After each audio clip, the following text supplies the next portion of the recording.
We're fearlessly talking about the biggest stories that matter to you the most. Breaking news, John Calipari is finalizing a 5-year deal to become the Arkansas Razorbacks' next head coach, covering college sports like no one else.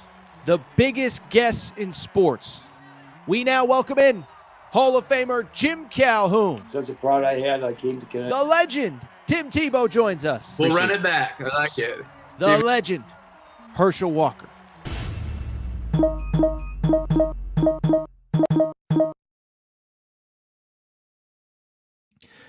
Welcome in, everybody. Wednesday morning edition, Air Torres Sports Podcast. I'm your host, Air Torres. Hope everybody's doing well. Hope everybody's having a great day. And I'll tell you what, we got a busy weekend of college hoops coming up. Arkansas at Kentucky, UNC Duke.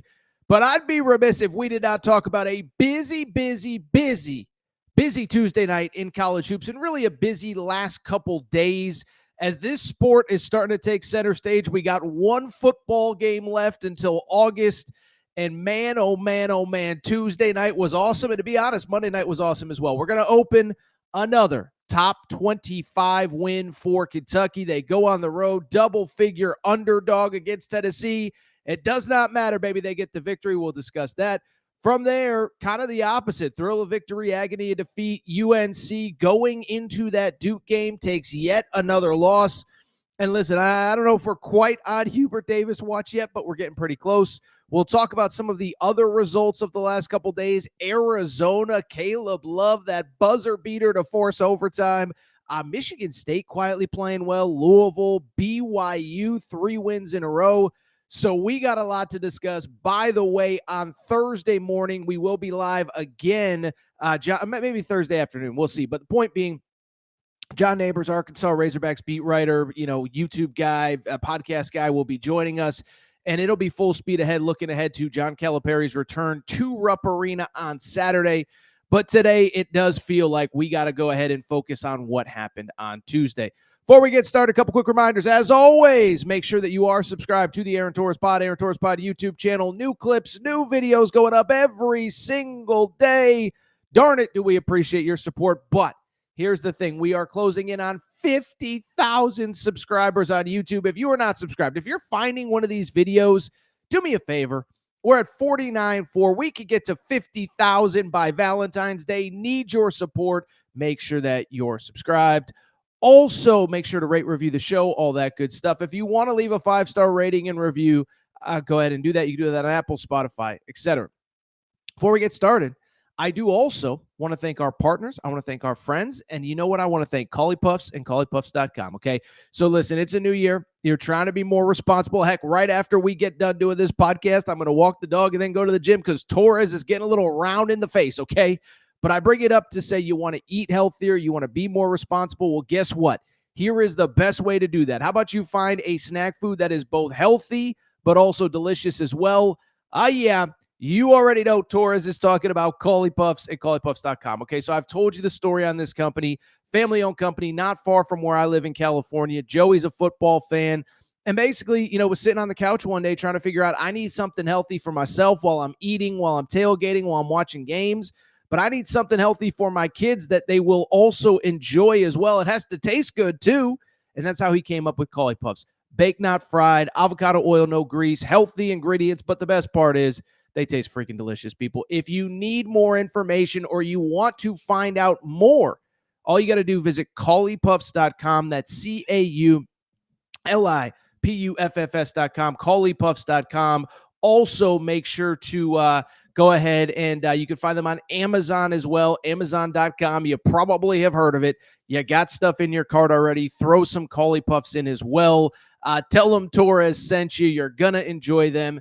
Thank you to Collie Puffs, our partner. They got some big news coming out here soon. I don't want to spoil it for them, but so happy, so proud to be working with them. By the way, I see the chat is filling up as well. Make sure to get your comments in. I will get to them here momentarily. Thank you to Collie Puffs. Get your comments in because we got a lot to discuss.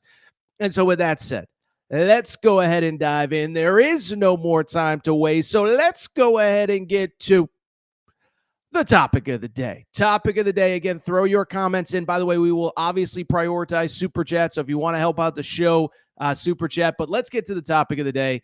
Game of the night. As I said, we are headed for a monster weekend in college hoops. It's not just Arkansas, Kentucky. It's not just UNC Duke. Baylor, Kansas are playing. UConn, Marquette. Florida, Tennessee. So I bring it up because we're headed for a monster weekend. Tuesday night, there was just one matchup of top 25 teams, one matchup actually of top 15 teams. And it was a game that, let's be honest, I don't think many of us thought was going to be like, an all-time classic. Tennessee coming off the loss to Auburn, but at the same time, Kentucky not only coming off back-to-back losses to Alabama and Vanderbilt on the road, but we got the news Monday evening, starting point guard Lamont Butler was going to be out for this game. If you had watched the previous two games, you kind of saw he clearly wasn't 100%. I think, he took a couple really hard falls against Texas A&M a few weeks ago. So he's out. Andrew Carr, while played, was very limited, who's the starting forward. And then the backup point guard, Kirk Reese, is out. And so I'll be honest, Tennessee came in as a double-digit favorite. I thought that was a little bit aggressive, but you just sat there and said, how is Kentucky going to be able to run offense against statistically the best defensive team in all of college basketball? Well, it turns out you don't have to worry all that much because Kentucky gets the victory 78-73. I'll be transparent. I think it's the best win of the Mark Pope era, which sounds crazy because Duke is currently number 2 in the country. But let's go ahead and dive in because, man, oh, man, oh, man, if you are a Kentucky fan, you sure do have to be happy, okay? So first of all, a big picture thought coming into this game is exactly what I just said, is the injuries were mounting. We just discussed who was going to be out. And I just really thought worst case scenario going to Tennessee on the road, but also a Tennessee team that defensively is quite literally the best team in college basketball. Number 1 in the country in three-point defense, number 2 in points allowed, number 3 in field goal percentage defense. And I just said, how are they going to be able to run an offense, okay? Well, first possession in the game, Kobe Brea, three-pointer. Well, I guess it was the second possession, but you get the point. Kobe Brea, three-pointer. Jackson Robinson hits a three-pointer. Jackson Robinson hits yet another three-pointer. And then, oh, by the way, Ansley Almanor hits one. Kentucky goes up 12-4 before the break. And the first TV timeout, you sit there and say, oh, they might be ready to go in this one. And then beyond that, they come out of the timeout. They're playing well. Tennessee does make a run before the half to take a slight lead. But out of the break, out of the halftime break, Kentucky goes on an 11-2 run. They take control of the game. And I'll be honest, I know that it kind of got a little dicey at the end there with free throws and this and that. I just felt like Kentucky was outside of about a 4 or 5 minute stretch to end the first half. They were completely in control of this game.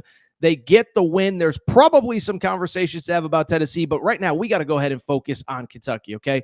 Because the bottom line is, like I said, I think given the circumstances, you could argue that this was the best win of the Mark Pope era. By the way, you know what we got after a night like last night? We got Hope and Pope, baby. That's right. We got Hope and Pope. We still got plenty of t-shirts. We just got a new shipment in, as a matter of fact. So make sure you get your Hope and Pope tees at AaronTorresOnline.com/merchandise. We got Hope and Pope after this one because it was just, in my opinion, maybe the best win. And I think it shows a couple different things about this team. One, the mental resilience of this group, okay? I mean, again, this is a group that was down 3 guys that were probably, you would say, were in their top 6, top 7 to start the year. I know Andrew Carr technically played. I know somebody's going to get in the comments and say, well, Andrew Carr, he played like 3 minutes, and he's clearly not 100%. And you just, when you think about starting point guard, backup point guard, wing, forward, that's a stretch 4, that's maybe your most versatile piece, you kind of just sit there and say, like, Kentucky's not going to be in very good shape coming into this game. But what it showed was the mental resiliency of this team, okay? You think about the guys that stepped up. First of all, Ansley Almanor, I think is frankly one of the best stories in college basketball. I remember talking about him when he committed, and if you remember, he was at Fairleigh Dickinson, and we talked about this after the Mississippi State game, but, he was at Fairleigh Dickinson, was a guy that committed really late in the process, was headed to Siena before Kentucky recruited him and offered him. And I think there was this thought of, oh, my God, you're recruiting against Siena. Well, this shows how Pope isn't, the same as the last guy. And it's like, But I said at the time, I said, if he's your ninth man, he's a guy that hit over 100 3-pointers last year at, even at the low major level. I said, if that's a guy that you're getting as your eighth, ninth man off the bench, you're going to be in pretty good shape. Okay. And so I bring it up. I think it was just under, by the way, I'm looking it up now. It's just under 100 3-pointers. It was only 93. So forgive me.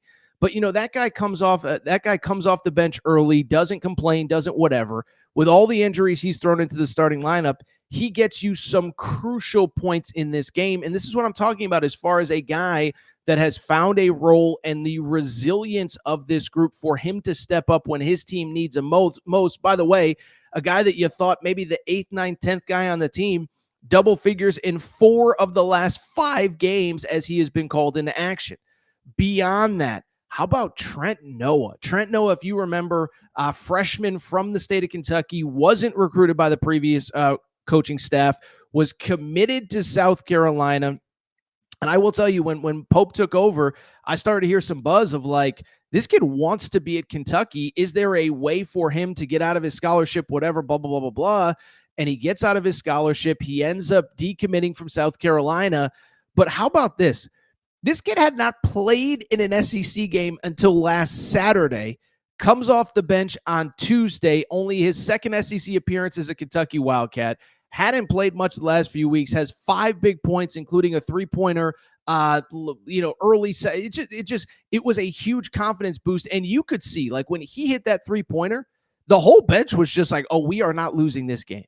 And so you have a freshman who has played in one SEC game previously stepping up. You have Ansley Almanor, a kid from Fairleigh Dickinson, stepping up. And I will say, listen, because I know some people are going to get in the chat and be critical. And Torres, you say that nobody outside of Otega Oweh and Lamont Butler give us any consistency. I think that's somewhat true. What I will also say is there might not be a team in college basketball that has more guys that can step up in a moment than this Kentucky team. And so I look at him, and you know who this falls on, in my opinion? It falls on Mark Pope. And it falls on Mark Pope and his ability to motivate, to inspire, and to put people in position to succeed on this roster, okay? Again, listen, when you recruit guys in the summer, it's one thing to say you're going to play this role, this is what you're going to do, but then injuries happen, the season happens, you just sit there and say, stuff comes up, and guys need to step up. And so I solely bring it up to very simply say that for Mark Pope to get this group on the road when everybody's telling you, oh, just put this one aside and you're going to be on a 3-game losing streak against Arkansas and focus on Arkansas and beat them and whatever, to go into Tennessee and get this win, to me, is so impressive given the circumstances. And so I bring it up because I love the way that he motivates. I love the way that he inspires every guy on that roster. And this is one of the great things about having a veteran team that has guys that have been there before, that have been through the process, that aren't afraid of these moments. And you just see different guys stepping up, but then you see that confidence trickling down to the guys that haven't been in these moments, like a Trent Noah or younger guys on this roster. Colin Chandler, by the way, hadn't really played very much, got some big minutes in this game. And so as we kind of wrap the Kentucky portion of this, first of all, let me say this. I mean, Mark Pope is bananas right now. Okay. We have a poll going in the chat about, is he your national coach of the year? Listen, I think you give it to Pat Kelsey. I think you give it to Bruce Pearl. I actually think Rick Pitino is kind of making a run here, 18-3 at St. John's right now. But at the same time, what I will say, man, you look at Mark Pope, it's kind of unbelievable what he is doing in big games. Okay. With this win, Kentucky now 6-1 against ranked teams in Mark Pope's first season. By the way, the only loss he had was to Alabama, which might be the best team in college basketball. I think Auburn's better, but Alabama has a case as the best 1 or 2 teams in college basketball. But you have 6 wins against ranked teams right now. It's not even February yet, and you have 6 ranked wins. How about this? 5 of the 6 are against teams currently in the top 15, 4 of the 6 away from Rupp. You have a great win over Duke that continues to get better with age. By the way, Duke, I think, is going to finish 18-2, 19-1 in the ACC. You have the victory not only over Duke, you have the Gonzaga win in Seattle. I know Gonzaga's struggling a little bit right now, but you flew across the country and beat Gonzaga in their home territory. You beat a great Florida team. Florida's playing tonight. They got Tennessee on Saturday. I've said it all along. I think that's a Final Four caliber team. Of course, you win at Mississippi State, you beat Texas A&M, and now you have this win. But what I will say is, in my opinion, while I think Tennessee might not be quite as good as we thought, we'll get to them in a minute, this was Mark Pope's most impressive win as a Kentucky Wildcats basketball coach. Let me tell you why. It's not just that it was a top 15 opponent, or top 10 opponent, really, when you think about it. It's not just that it was on the road. It was the circumstances around it. It's one thing to go to Tennessee when you're at 100% and you find a way and you're good. It's an incredible thing to beat Tennessee no matter what. But to do it, one, on the road, but two, when you're down the bodies that you are, and you have guys step up that not only haven't stepped up all year, haven't even been asked to step up all year, haven't even been asked to play, and you put together a performance like that, it's unbelievable. Because think about this. As I said a minute ago, Tennessee, number 1 in the country in three-point defense. Yeah. Kentucky, 12 of 24 from behind the three-point arc. Not great at math. That's 50%. Tennessee, number 3 in the country in field goal percentage defense. Kentucky shoots 50% from the field without their starting point guard, without their backup point guard. Yes, 50% from the field, 50% from 3. The 78 points allowed by Tennessee, the most that Tennessee has allowed all year. And you can't say they haven't played good people. Auburn statistically has one of the best offenses through this point that we've ever seen in the modern era of college basketball, not to mention Illinois, not to mention some of these other teams that they have played. So for Kentucky, for Mark Pope, I'm here to tell you, I think it's the most impressive win of his tenure. I know Duke is number 2 in the country. I know going to Seattle and beating Gonzaga, beating Mississippi State on the road, but to go to Knoxville and beat this specific team under this specific set of circumstances, it's unbelievable. And like I said, if you don't have hope in Pope right now, both literally and figuratively, again, you can get the shirt at AaronTorresOnline.com. If you don't have hope in Pope, if you don't have hope in that guy right there, man, oh man, oh man, I just don't know what to tell you. What a win for Kentucky. By the way, drop your comments in the comments section. We'll get to some of them. By the way, do me a favor as well. We'll obviously prioritize Super Chats here on a Wednesday morning.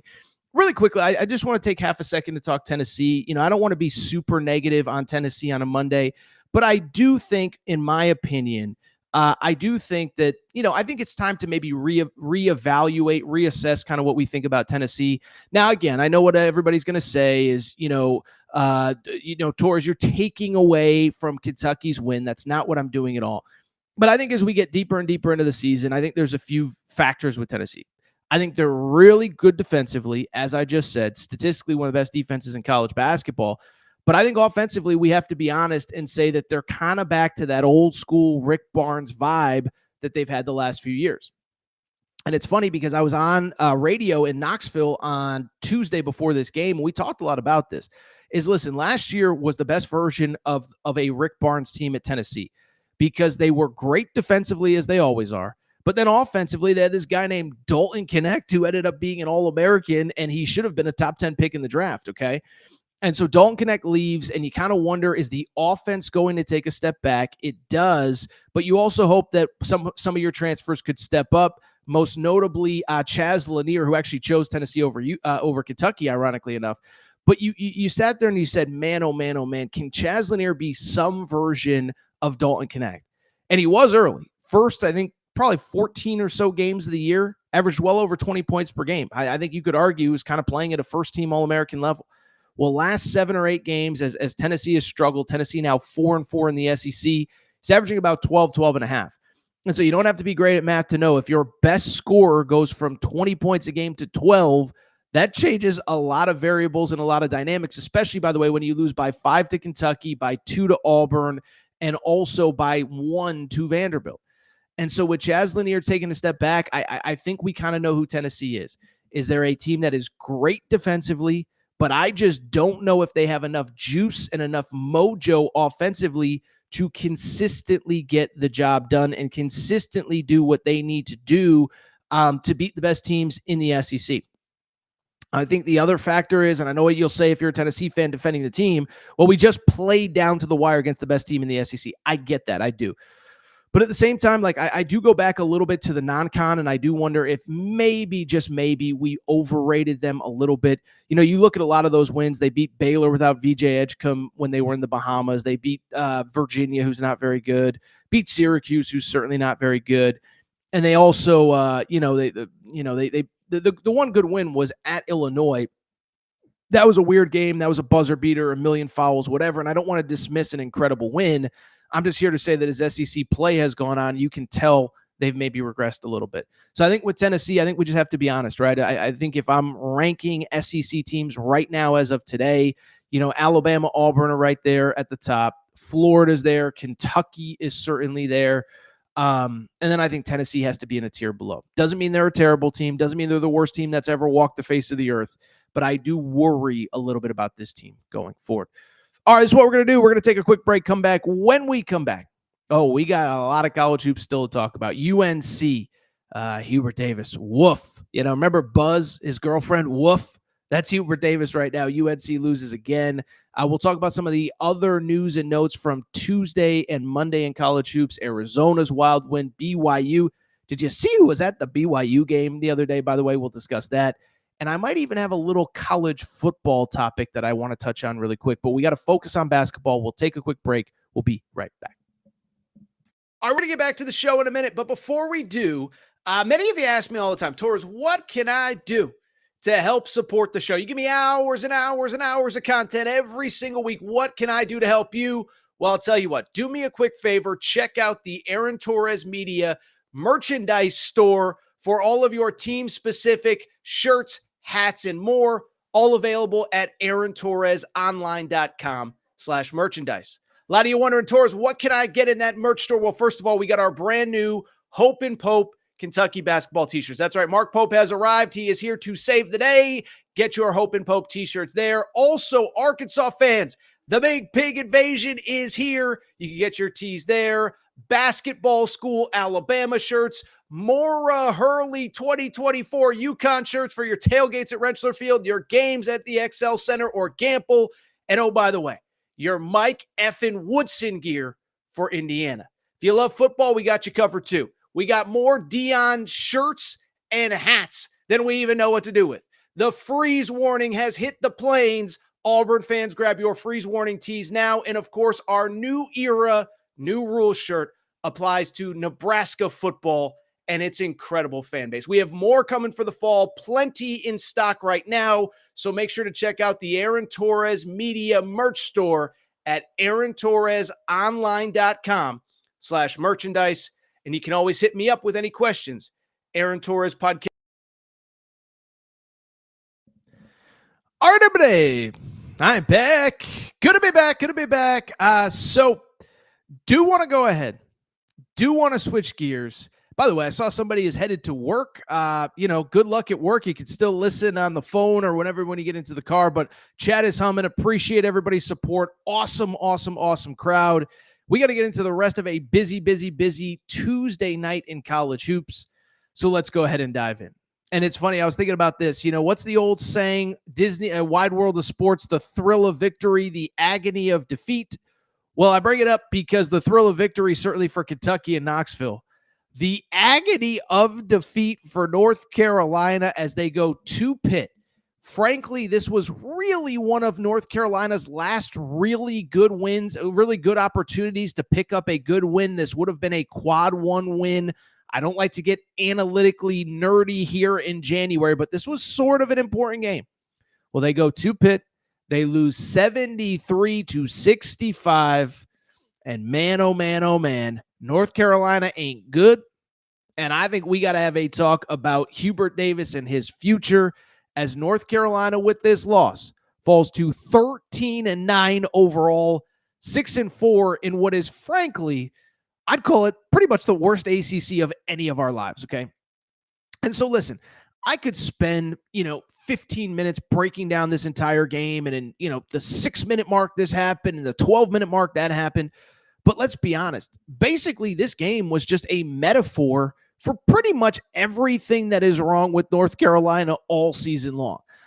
First off, I think the thing that has become increasingly obvious, North Carolina's only pathway to wins They need both Ian Jackson and RJ Davis to be great on any given night. And it's kind of crazy because if you watch, really, you usually get a good performance out of one, but not both. That was an issue on Tuesday night. RJ Davis goes for 16 points, certainly not playing like the ACC player of the year from a year ago. But Ian Jackson, who had that 5-6 game stretch of 24, 25 points a game he was averaging, has only 9 points. You're not going to win that way, especially when, all the other issues continue to pop up. This was a team on paper that you thought, okay, maybe they would be a pretty decent three-point shooting team. Well, on the season, they have struggled 32%. On Tuesday night against Pitt, they were, of course, 7 of 28, 29% on the road against a legitimate ACC team. Again, it's not going to get it done. And then down low, there's just not enough production. I mean, again, I could, break it down and X's and O's. It doesn't really matter. What matters is while they were fine on the boards, their starting power forward, Van Allen Lubin, I said Ben Lubin. Van Allen Lubin, 6 points. 0 points from pretty much the rest of the front court. I guess Jalen Withers had a couple moments there. But, I mean, you're basically getting essentially single digits from your front court. You have two very good guards that seemingly can't both have a great game at the same time. And the three-point shooting isn't good.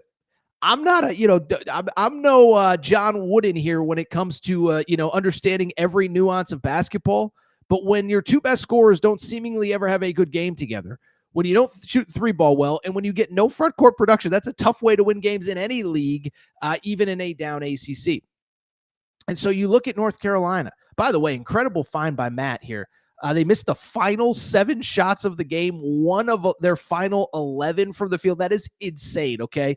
And so, by the way, great find, producer Matt. I didn't even see that. But when I look at this North Carolina team, listen, let's just have an honest conversation about who they are and where they're at right now. Because going into this game, this was really, again, I don't want to overstate it, but it was really one of their last really good opportunities at a big win to bolster their resume. So they now sit at 13-9 overall. As I said, they are 6-4 in the ACC. They're just not a very good team, and they're not, listen, let's just call a spade a spade. They came into Tuesday night in Joe Lunardi's last 4 in. Like, basically, they'd be, if the season ended today and Joe Lunardi was a one-man selection committee, they would be playing in Dayton. Well, they lose this game, and here's the bottom line. There's just not a lot of good opportunities left on the schedule, and the bottom line beyond that is that they just don't have a very good resume right now. Right now, as you can see on the bottom of the screen, 1-8 in quad 1 games. Again, I hate nerding out. I hate overanalyzing pieces of paper. But quad 1 games are essentially the best wins that you can have in college basketball. And the issue is North Carolina has one of them. They have one quad 1 win at this point in the year. You know who else has one quad 1 win? Arkansas. Freaking John Calipari has a quad 1 win. That's John Calipari. They're falling apart. North Carolina has the same number of quad 1 wins.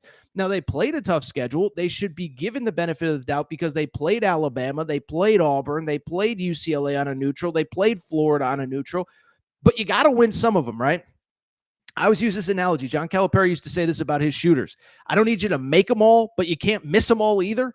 Well, that's kind of the same with North Carolina is I don't need you to win every big game. You can't lose them all either. But that's where this team is. And the bottom line is it's not going to get better. I tweeted it out on Tuesday night. Basically, barring one of 3 things. They either got to sweep Duke. They either got to basically win out every single game outside of Duke and probably win at least one, or they got to win the ACC tournament, or this is not a team that is going to the NCAA tournament. It just isn't. And it's a chicken and the egg thing. They're not playing well, and we talked about this a few weeks ago. First of all, they're just not playing well. Last 3 games, just think about their last 3 games. They lose at home to Stanford. Well, the last 4, really. Lose at home to Stanford, okay? I know that Kyle Smith is a really good coach. You can't lose at home to Stanford if you are North Carolina. They then go on the road, lose to Wake Forest. They beat Boston College in overtime. Boston College is 9-11, 1-8 in the ACC right now. Need overtime to beat Boston College. Easily could have lost that game, and they lose this game to Pitt. And so, like I said, it's a chicken and the egg thing of they don't have very many opportunities to get real wins that really move the needle with the NCAA tournament committee. But then the counter to that is with the way they're playing, the ACC isn't very good, so I guess you have that going for you. But with the way you're playing, what's a guaranteed win? If you lose at home to Stanford, if you nearly lose at home to Boston College, like what is the great win that you feel? What is the game that you feel great about that is also going to be a good win? Because again, you have a couple big games that will move the needle, starting with at Duke on Saturday. But the counter to that is some of these games that should be wins on paper could easily be losses at Syracuse, NC State at home, Virginia at home. Like, is anything a guaranteed win right now for this team? And so let's not beat around the bush. Let's talk about Hubert Davis and his future, because I think if you're a North Carolina fan, like, how can you not be frustrated, okay? And so, listen, I think two things can be true, okay? I think Hubert Davis is a good guy. I think he's about the right things. I think he's, whatever. He's also a Carolina guy. And so when you talk about his future, listen, let's get right into it, okay? Because when you talk about his future, let's separate, emotion from reality. And the reality is this team isn't very good, and this program kind of isn't really very good under him either, okay? Remember, year one, and we've talked about this. Listen, I gave him the benefit of the doubt year one because he made the national championship game. But if you remember, they weren't very good basically until like late February. They were, I think, Carolina fans, you could correct me, but I think 14-6 or something like that. They were good. Then they go on this crazy run. They have success. They go to the national championship game. You think, okay, he's figured it out. Next year, start the season number one in the country. End up missing the NCAA tournament. Last year, to his credit, with a couple of the vets left over from Roy Williams, Armando Bacot, RJ Davis, they do win the ACC. But even in winning the ACC, losing the Sweet 16 as a favorite to Alabama. And now this year, it's looking like they're going to miss the tournament. So basically, we are talking about a program that never misses the tournament, potentially missing the tournament twice in a 3-year period. So what does it mean for this head coach? Because there is growing frustration. You could see it on social media on Tuesday night. Like, get this guy out of here. They can't close big games. They're not very good. They're this, they're that, they're the other thing. And so what I would say is I've actually spent a little time, kind of just talking to people over the course of the last couple of weeks. I will say, first of all, I'll say this. North Carolina, like the administration, they want to do everything they can to keep this guy. And listen, I could lie. I think they will. I think it would take something really catastrophic for them to have to actually move on from him. But they are 13-9 right now. They still do have 2 games against Duke coming up. You lose those games, you get blown out, you get embarrassed. I think it becomes a little bit of a different conversation, because right now I think the administration is saying, we believe in this guy. He's our guy. He's one of us. He's a good guy. He did just win the ACC regular season last year. But I think, you can look at last year and say that's kind of the outlier, because again, the year before they missed the NCAA tournament. The year before that, they weren't very good in the regular season. And so he does have a few things going for him. I think the people that matter really like him. I think, listen, we've talked about it. They've spent a lot of money on football over the last, 6 months, firing Mac Brown, bringing in Bill Belichick, ramping up NIL. So I don't think the administration is very excited about having to go through a basketball coaching search either, where you fire Hubert Davis, you're going to owe him some money. You're going to have to bring in a new guy. You're going to have to pay out staff, all that good stuff. So with Hubert Davis, I still think we're a little bit of a ways away from having the serious conversation about him not being back next year as North Carolina head coach. Certainly think it helps, by the way, that he did just get Caleb Wilson committed and, taken care of last week on Thursday night. We all watched, a lot of us stayed up to watch Inside the NBA at like 1:30 Eastern time when he committed. But I will say this, if it goes really sideways from here, because like I said, I don't think there's a lot of guaranteed wins left on this schedule, and the guaranteed wins aren't going to move the needle. Does 16-15 get you another year? I don't know. Does 17-14? I don't know. And right now you are a 13-9 team, which means to get to even like 18 and whatever, what would that be? 18-13 going into the whatever. That's 5-4 down the stretch. So listen, again, maybe we're overreacting. Maybe they go to Duke this weekend and get the win and we forget all about it. But the next 3 games are, I think, going to largely decide this season and the situation. Duke on the road, Pitt, at Clemson is, by ACC standards, about as tough of a 3-game stretch, and then really a 4-game stretch if you include the Pitt game on Tuesday, as you can get. Now, the counter to that, of course, is that if you're struggling with Boston College, if you're losing to Stanford, I don't know how you feel great going into those games. But I just bring it up to very simply say, I still think we're a little ways away from a serious Hubert Davis conversation. But listen, this one-game losing streak that's 3 of 4. It could easily be a 4-game losing streak, and you've lost. If you lose the next 4. That's 6 of your previous 7. Not good. We'll see what happens. Don't want to overreact, but we also have to be realistic to the situation as well. All right, let's keep it going. With some of the rest of college hoops over the last couple days. First of all, let's go back to Monday night. You talk about North Carolina, by the way.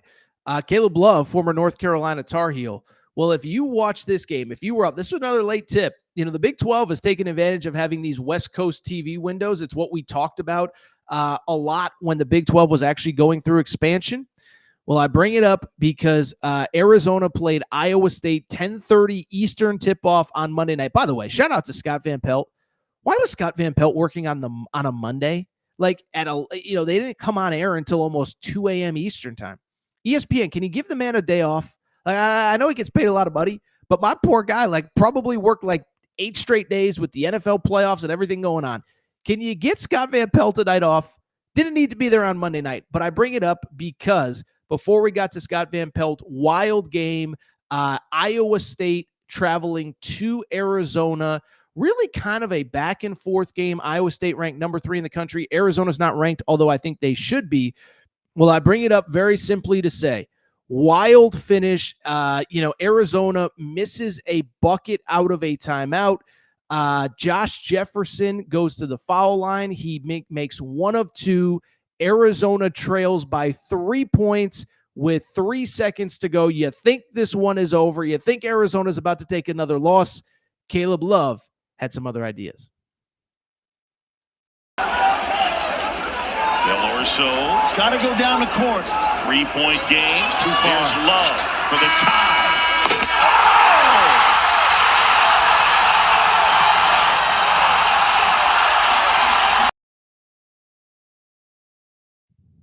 So Caleb Love hitting well beyond a half-court shot to send the game to overtime. I'll tell you what, between my account and our Torres on Arizona account, we had some fun with this one because it was the most Caleb Love game that you could ever imagine as he starts. What did he start? I want to make sure that I have this correct. He starts, I believe, I could be mistaken on this, 1 for 11 from 3. By the way, I apologize that we can't play the video. We're on YouTube. We can't just take video from live ESPN broadcast. So if you're watching on YouTube, I apologize. But I bring it up because, Caleb Love starts 1 of 11 from 3. He hits a 3 to force overtime, then hits back-to-back threes to seal the game as Arizona wins by 11. I tweeted it out, and I basically said, hey, can we call it a Caleb Love legacy game when he starts 1 for 11 from 3? Well, here's the thing. That might be the ultimate Caleb Love legacy game because that's the most Caleb Love result that you could possibly have. I tweeted it out, and apparently, I hate to say it, Jason Shear, who's the best Arizona beat writer going, his wife had previously tweeted this. I said, Caleb Love reminds me of the old Ja Rule and Ashanti song. I'm not always there when you call, but I'm always on time. That is the Caleb Love, experience. By the way, shout out to Jason's wife because I had no idea that she said that. But anyway, I bring it up because Arizona gets the win. And let me say this really quickly. Iowa State, listen, I'm not freaking out. Number 3 team in the country, 17-3 overall. You're a shot away from winning that game, or a missed shot really away from winning that game. I'll say this. Arizona's quietly actually a very good team right now. Remember, this is a team that started the year 4-5 overall. They lost to UCLA in Phoenix in mid-December. And I tweeted it out. I'm like, this isn't a tournament team. Next year, let's start focusing on next year, okay? Well, I fast forward, I bring it up because in this game, they get the win, best win of their season by far. But since they started 4-5, they are now 14-6 overall, which means not great at math. They're 10-1 in their last 11 games since that UCLA loss. And I think as importantly, 8-1 and in second place in the Big 12. And so I actually, you know who I have to give some credit to is Tommy Lloyd, because I had questions about Tommy Lloyd, previous to this season. I liked him, but what I said was Arizona's always great early, but you get to league play, Arizona would take these weird losses. Last year at Oregon State, swept by Washington State. I know Washington State was pretty good last year, but you get the point. And I said, what is he going to do with the Big 12 when there are no off nights? Well, what he's doing is they're 8-1 in the Big 12 and alone in second place. A couple things. One, first of all, Caleb Love, despite that, has been playing better. KJ Lewis is playing better. I've said it consistently. Carter Bryant, you got to get that guy playing time. You just do. I don't understand why he does not play more. But they get the win. The other thing I would say from the Arizona perspective, we did talk about this, I want to say after they beat Cincinnati to open Big 12 play. Really, I thought this was the stretch where you had to get hot. You had winnable games. I didn't think Iowa State was necessarily winnable, but you had Central Florida at home. You had Baylor at home. You had at Oklahoma State, Colorado at home. And I did say, you get to February, things get much tougher. The return trip to Iowa State, Kansas on the road late in the season to end the regular season. You have at Baylor, you have Houston at home. Houston's playing insane right now. So I just bring it up because, in my opinion, this was the stretch where you had to get hot. It's going to get much tougher. Again, Houston at home, at Iowa State. BYU, who we'll discuss in a minute, is not going to be an easy matchup as they have 2 games left against BYU. But credit Arizona State, man. They get the victory. Tommy Lloyd's doing a heck of a job. Really quickly, just some other results. I did my big Louisville segment last week around this time. Pat Kelsey, in my opinion, we have a poll going in the chat right now. Pat Kelsey would be my national coach of the year if the season ended today. Well, I bring it up because Louisville wins again against Wake Forest at home. 72-59 was the final score. It was not that close. They destroyed Arizona. They destroyed Arizona State. They destroyed Wake Forest. It was not close. Again, I'm not going to spend too much time on this, but Louisville, I think, might be the best story in college basketball. We talked about it last week. So again, if you missed that segment, you can go ahead and find it on YouTube or find it on last week's podcast. But Louisville, like I said, I think they're the best story in college basketball. This was the worst power conference program over the last couple years. Well, they have now won 10 straight games. They are 9-1 in the ACC. They're only lost to Duke. And they're doing it too, by the way, 3 or 4 players with significant injuries, 2 or 3 players out for the year. Like let's give this man, Pat Kelsey, some credit because he's been awesome. Again, we'll monitor them throughout the regular season. The issue is the ACC is so bad that I just don't know how much more we'll be talking about them. The next 3 or 4 games really kind of indicate how bad it is. At Georgia Tech, at Boston College, at Miami. Those are 3 very, very, very bad teams. All 3 have a losing record. Miami is 4-16, 0-9 on the season. So I just bring it up because I don't know how much more we'll be talking about Louisville, but I don't think we should dismiss just how good they've been and just how much they all that good stuff. So credit to them. They get the victory. Do want to give them credit, but do think we also need to, listen, I don't know what else there really is to say about Louisville. By the way, see you in the chat. Eddie Conger says, don't buy Torres's crappy Hope and Pope merch. Listen, first of all, my printer's the man. Shout out. His name is actually also Eddie. Listen, if you don't want to support small businesses, that's fine. You want to support the big behemoth that is the SEC school, that's fine. I don't really care, but come on, Eddie, be better than that, bro. Be better than that. Torres is working hard. I got a great printer who works his butt off. Support small businesses. You don't want to, Eddie. Listen, Eddie, if you're a big time, blah, blah, blah, blah, blah. I only, I sit on my pedestal. That's fine. The shirts are actually great. And I think anybody who has bought them would confirm that. All right, let's keep it going with the rest of a busy Tuesday night in college hoops. First of all, again, another team I don't want to spend 15 minutes talking about, but they probably deserve some recognition. Does everyone understand that we are now halfway through the Big Ten schedule and Michigan State is undefeated in Big Ten play? Obviously, they're not undefeated, on the season. But Michigan State quietly 18-2. They're now 9-0 in the Big Ten after getting a win over Minnesota. Listen, beating Minnesota isn't something that, like, we need, again, we don't need to spend 20 minutes on it. But Michigan State, like I said, 18-2, 9-0, watched a ton of their game against Rutgers the other day. They're actually a really good team. And I thought it was interesting during the Rutgers game. They really talked about the fact that Tom Izzo feels like he kind of has his arms around the NIL era.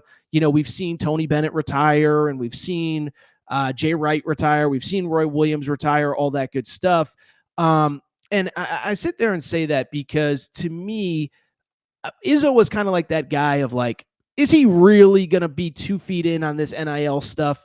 And it turns out he is. I think he's one of the few coaches that has figured out, we're going to get players to campus. And, we basically, I guess I'd put it this way. We're going to get players to campus. We're going to develop them, and then it's going to be true NIL. When they're good, we're going to make sure they get paid, but we're not getting into bidding wars for 1 million transfers and 1 million 5-stars. And by the way, for the schools that do that, I don't really care. It's, bidding on transfers has helped Louisville. It's helped, Kentucky. It's helped whoever. Like, I don't have a problem with kids getting paid, but I just think it's interesting that Michigan State has chosen the alternate route. They're still recruiting freshmen. They're still retaining players. They're still developing players within the program. Their best player, Jaden Akins, is a 4th-year senior that has only played at Michigan State, that has not been a 2 or 3-time transfer. You look at really their top 5, their top 6, they have 1 transfer among them. Everybody else started their careers at Michigan State, and most of those guys are juniors and seniors. And so, maybe there's a deeper dive on Michigan State when they beat somebody a little bit better. But man, oh man, again, 10-0 or 9-0 in the Big Ten. They have not lost a game since the Maui Invitational. So they have not lost a game since Thanksgiving week when they lost to Memphis. By the way, one of many teams that beat North Carolina. We did just talk about North Carolina. So do want to go ahead and give them a little bit of credit. One more result that I do think is kind of worth noting from Tuesday night in college hoops. It is a team that we talked about a lot in the summer because I thought that they were kind of an interesting team over the course of the summer, something new, something different. Actually, a team that I'm going to go see in person here in a few weeks. That is the BYU Cougars. Okay. So first of all, Torres loves those Cougars. Okay. But I bring it up because I do want to talk about BYU, who beat Baylor at home in overtime. Final score 93-89. And I do think this one is important because of all the hype about BYU in the offseason, because of all the hype going into next year with BYU with AJ DeBonsa. It was a team that struggled to start Big 12 play, but has quietly started to figure things out. Now have won 3 in a row, have now won 4 of 5, and I think they're starting to play their best basketball. Really quickly, let's get into the game. By the way, did you watch the game? Because there was a very special guest in the arena at the Marriott Center. Shout out to our Torres on BYU page because they tipped me off that he might be there. But Conor McGregor was in the building. Producer Matt, you can throw out my tweet first because Conor McGregor was at the Utah Jazz game on Monday night. He's at the BYU game on Tuesday night. And Torres did tweet it out. Conor McGregor tonight, Torres coming to the Kansas game in a few weeks. BYU brings out all the stars. Yes, I will be going to my first BYU game a few weeks from now against Kansas. I am so excited. But I'll tell you what, Conor McGregor, I don't know if this is his first college basketball game or what, but he certainly seemed to enjoy the moment. Here he was firing up the crowd.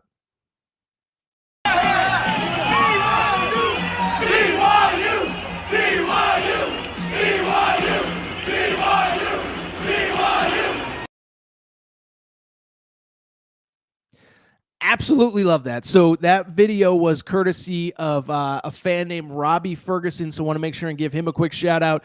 But I'll tell you what, when Conor McGregor shows up, it's going to be a good night. But I'll say this, kind of an interesting just narrative about BYU before we even get into this specific game.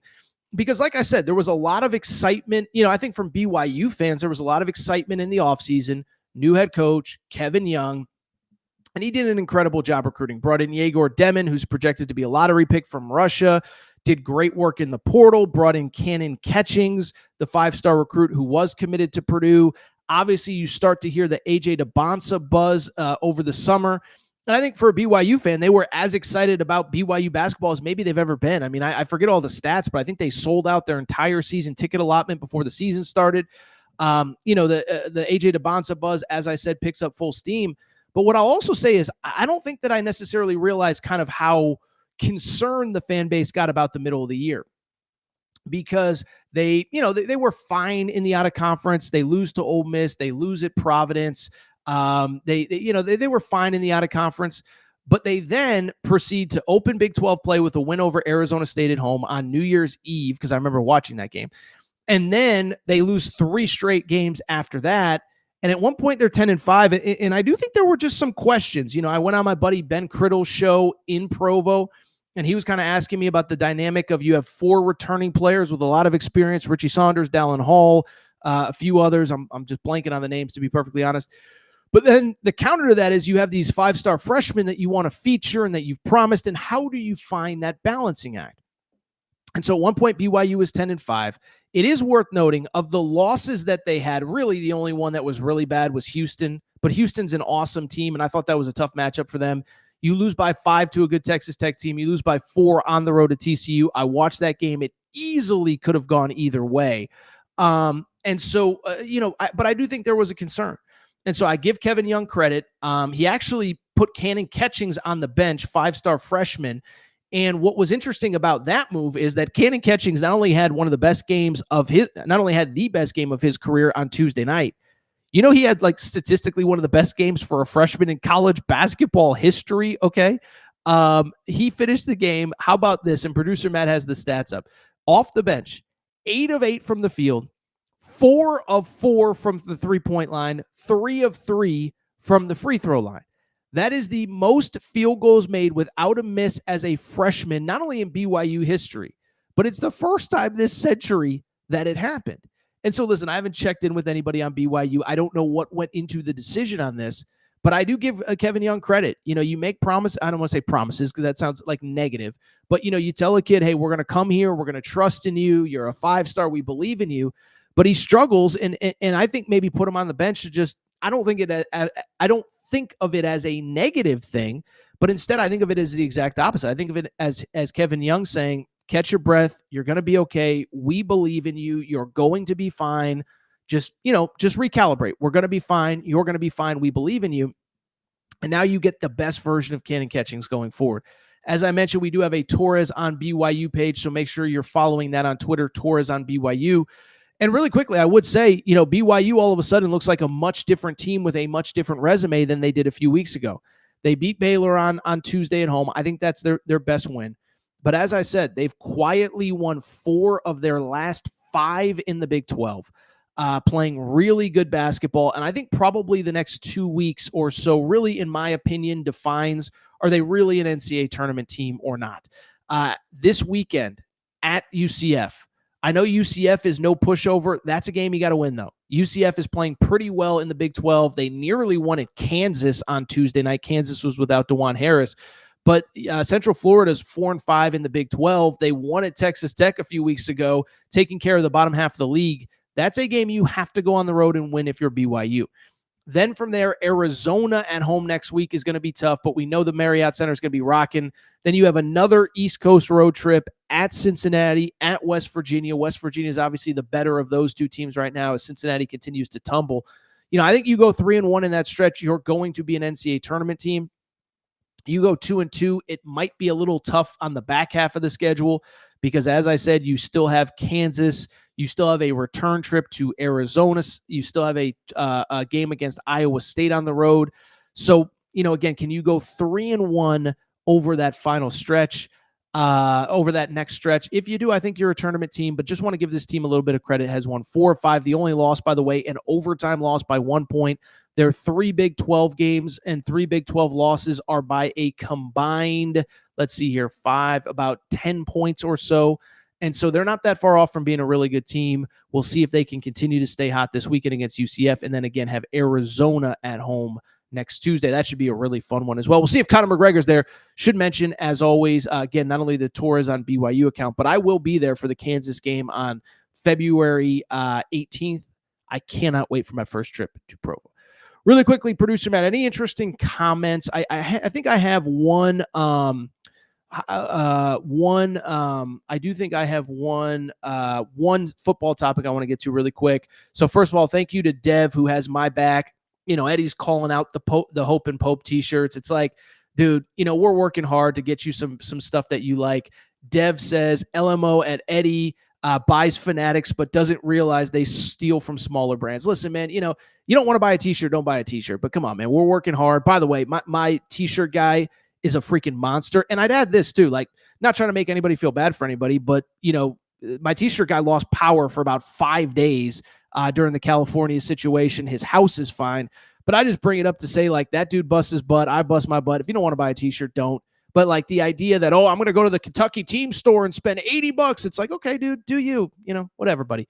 Anything else interesting? I know there's a lot of just banter back and forth. Oh, I like this from nobody. So if you're a Kentucky basketball historian, you know that all of the great teams have kind of had kind of a nickname. The Unforgettables was the 92 team. We don't have to talk about how that season ended, but I think anybody who's a college basketball fan knows. But they were the Unforgettables. The 96 national championship teams were national championship team that was Pitino's title team was the Untouchables. Mark Pope played for that team because they called them the Untouchables because they lost 2 games all year. One, ironically, to John Calipari early with UMass. They lose in the SEC tournament, but they just destroyed everybody. That still might be the best college basketball team that I've ever seen. They called them the Untouchables. Well, nobody says with what Mark Pope has done with so little and so fast, I'm calling them the Remarkables, of course, in honor of Mark Pope. So I like that. By the way, I also appreciate nobody's support. He is always in the chat early, always trying to chat, all that good stuff. Producer Matt, anything else interesting from the chat? I have one football topic I want to touch on. Let's see. Zotorius says, I really think if this team gets to the Sweet 16, they're a lock for a championship. I worry about losing early to bad teams. I assume the team is Kentucky. Listen, I don't think anybody's a lock for a championship. And by the way, I appreciate, the commentary. I will say I do think that the comment is right, though. Kentucky has at times struggled against what you would deem to be quote unquote inferior teams. Clemson's actually a pretty good team, but that's a team that Kentucky, I think, beats, 8 or 9 times out of 10. They don't get the win in that game. Georgia is not a very good team. You lose to that one, but then you're great against Tennessee. You're great against Duke. You're great against Gonzaga. You're great against Florida.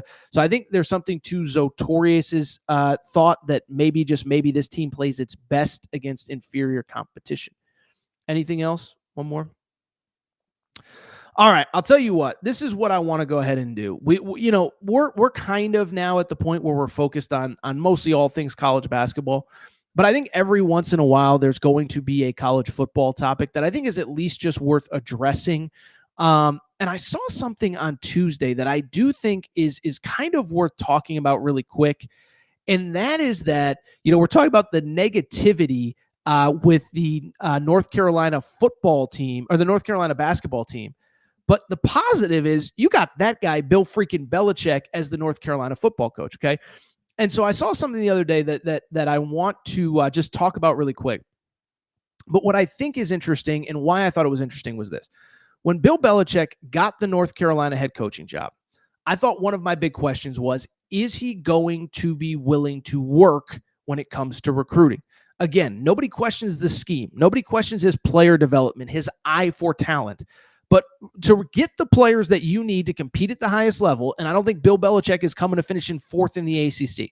I think he wants to build a team and a program that is going to compete at the top of the sport, at the very least win ACC championships and go to the college football playoff. Well, you need to get dudes, you need to get difference makers, and we know how hard you have to work in recruiting to get those kinds of players. So I bring it up because on Monday afternoon, I saw this tweet. Jared Curtis is the number 1 quarterback in the class of 2026. In other words, he's the number 1 quarterback in America in the junior class. Obviously, the senior class is already committed and signed. So basically, essentially like the best quarterback available, okay? Well, I bring it up because on Monday, remember, this is the time of year college coaches are on the road visiting high schools, visiting players. Bill Belichick was in was in the what do you call it? The living room of Jared Curtis, 5-star quarterback, number 1 quarterback in the class. Jared Curtis tweeted about it. Great in-home visit. Bill Belichick with his chest all puffed out. By the way, SEC Network on in the background. And how about this? After that, it was then reported by Steve Wiltfong, who does a great job covering college football recruiting, that Jared Curtis will actually take a visit to North Carolina sometime in the spring or summer. I think it's worth noting, listen, you don't want to overreact to this. And it is worth noting that Jared Curtis really a few weeks ago had released the final 6: Georgia, Oregon, South Carolina, Alabama, Auburn, Ohio State. So these are heavy hitters in college football. So one, the fact that a quarterback that Ohio State, Georgia, Oregon, amongst others wants, is at least interested in North Carolina, is willing to have Bill Belichick in his house. To me, I think that speaks a lot to the Bill Belichick effect in North Carolina. But to me, the bigger story actually is this. It's just the fact that Bill Belichick is willing to do the things necessary to even get Jared Curtis to campus. He is willing to get on a plane to Nashville, where this kid is from. And, listen, the recruiting grind this time of year is a real thing. I mean, you could be visiting 4, 5, 6 high schools in a day, maybe not 5 or 6, but, 3, 4 high schools in a day. You could be visiting 4 or 5 recruits in a day. That is something that Dan Lanning is willing to do, that Kirby Smart is willing to do. And I just said at 73 years old, is Bill Belichick going to be willing to do that? Well, it's early to know for sure, but it seems like he's willing to put in the work. And to me, that was always the X factor of, was this Bill Belichick thing going to work at the college level? Now, listen, there's other variables. He's got the buyout after, the summertime. He's not going to the NFL this year, but could he return to the NFL? Yeah, we don't know what his future is going to be. But it doesn't change the fact that at the same time, I just wondered, is he going to do the little things? Is he going to go on those in-home visits? Because one thing I heard during, the hiring process was, Deion Sanders has kind of proved that, you don't even need to go into high schools or in homes to visit kids. They'll come to you. And it's like, no, they come to him because he's Deion freaking Sanders. Okay. And the thing with Deion too, is he's so dynamic that once he gets kids in front of him, he's going to close them. I don't want to say 9 times out of 10, but 6, 7, 8 times out of 10 for sure. And I said, if Belichick is going to sit in his office and just break down film and not put in the work, I don't think that he is going to have success. So the fact that he is, the fact that he's on the road, the fact that he is willing to do whatever it takes to get the best players to visit Carolina and potentially get them committed, that to me is nothing but a great sign for North Carolina. It proves to me that he's willing to not only put in the work with scheme, not only willing to put in the work with X's and O's, not only willing to put in the work on the practice field, but willing to put in the work in recruiting. I give it up to say, listen, man, I say it to say that I have to give it up to Bill Belichick. The recruiting grind is a thankless deal, and I thought this was a positive sign. If you want to believe that Belichick can be the guy at North Carolina, this is a great sign. All right, I'll tell you what. I think that's it for this episode of the Aaron Torres Pod. I do think it's time for us to go ahead and get out of here. First of all, I want to thank you guys for your support. Second to last show in January. Numbers up significantly from last January. And remember, last January, Nick Saban retired. So we had plenty to talk about. But the numbers are up from last January. You guys have been awesome. Your appreciation, or your support of this show, I should say, is much appreciated. Cannot thank you enough for all that you do. If you're not subscribed to the pod, make sure to do so. You can do it on Apple. You can do it on Spotify. Make sure also YouTube. We are closing in, baby, on 50,000 subscribers. We need your support. We need to get to 50,000 subscribers. We'll have a party, maybe do something special, maybe send you some Collie Puffs, all that good stuff. Want to thank you for listening to the show. We'll be back Thursday morning, okay? Thursday morning, it's time. We're talking Arkansas visiting Kentucky. We're talking the return of John Calipari. John Neighbors, my buddy from Arkansas, covers Arkansas, will join us, and we'll discuss that all. But for today, for now, it is time to get out of here. Thank you for your support. We'll be back soon. We appreciate you. Shout out to Torrin Craig. Shout out to Rachel, who hates my voice. Shout out to JJ Reddick, you F-head. Unblock me, bro. I'll be back Thursday morning, afternoon-ish.